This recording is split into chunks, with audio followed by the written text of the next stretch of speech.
Hi there! If you ever find yourself needing to combine your Kahoots, there is an easy way to do it. You can use the Combine feature to merge Kahoots located within the same folder. Begin by navigating to your library.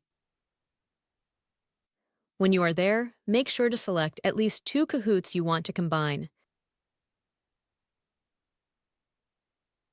Then press a Combine button at the top of the list.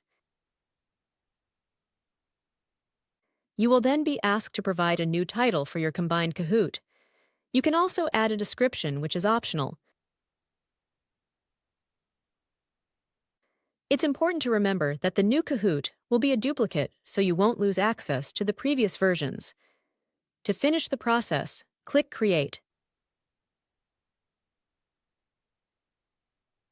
If you don't see it immediately, simply refresh the page and there you have it. That's how you can combine your Kahoots effortlessly, allowing you to easily add all questions from one Kahoot to another.